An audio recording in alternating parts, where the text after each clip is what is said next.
जो लोग निस्वार्थ भाव से भक्ति करते हैं उन्हें मिलती है भगवान की कृपा। एक ग्वाला रोज गायों को चराने गांव से बाहर जंगल में जाता था।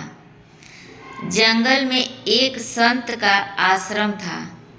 वहाँ संत रोज तप, ध्यान, मंत्र जाप करते थे। ग्वाला रोज संत को देखता तो उसे समझ नहीं आता था कि संत ये सब क्यों करते हैं। ग्वाले की उम्र कम थी। संत के इन कर्मों को समझाने के लिए वह आश्रम में पहुंचा और संत से पूछा कि आप रोज ये सब क्या करते हैं। संत ने बताया कि मैं भगवान को पाने के लिए भक्ति करता हूँ। रोज पूजा पाठ, तप, ध्यान और मंत्र जाप करने से भगवान के दर्शन हो सकते हैं।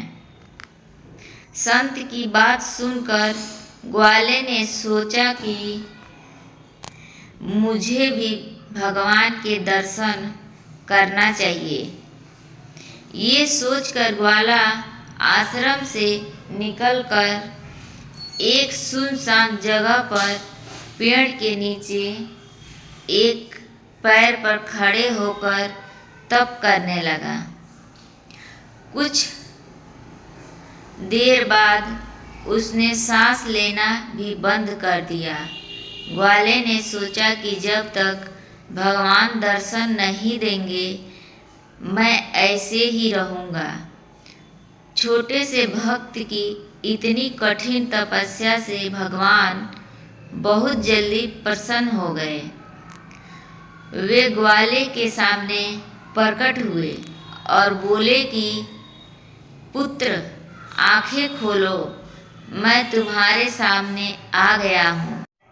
ग्वाले ने आंखें खोले बिना ही पूछा कि आप कौन हैं। भगवान बोले कि मैं वही ईश्वर हूँ जिसके दर्शन के लिए तुम तप कर रहे हो। यह सुनकर ग्वाले ने आंखें खोल ली, लेकिन उसने ईश्वर को कभी देखा नहीं था। वह सोचने लगा कि क्या यही वो भगवान हैं। सच जानने के लिए उसने भगवान को एक पेड़ के साथ रस्सी से बांध दिया। भगवान भी भक्त के हाथों बंध गए। ग्वाला तुरंत दौड़कर उस संत के आश्रम में पहुंच गया और पूरी बात बता दी। संत ये सब सुनकर हैरान थे। वे भी तुरंत ही ग्वाले के साथ उस जगह पर पहुंच गए। संत उस पेड़ के पास पहुँचे तो वहाँ कोई दिखाई नहीं दिया। भगवान सिर्फ ग्वाले को दिखाई दे रहे थे। संत ने बताया कि मुझे तो यहाँ कोई दिखाई नहीं दे रहा है। तो ग्वाले ने भगवान से इसकी वजह पूछी। भगवान ने कहा कि मैं उन्हीं इंसानों को दर्शन देता हूँ जो निस्वार्थ भाव से मेरी भक्ति करते हैं। जिन लोगों के मन में कपट, स्वार्थ, लालच होता है उन्हें मैं दिखाई नहीं देता।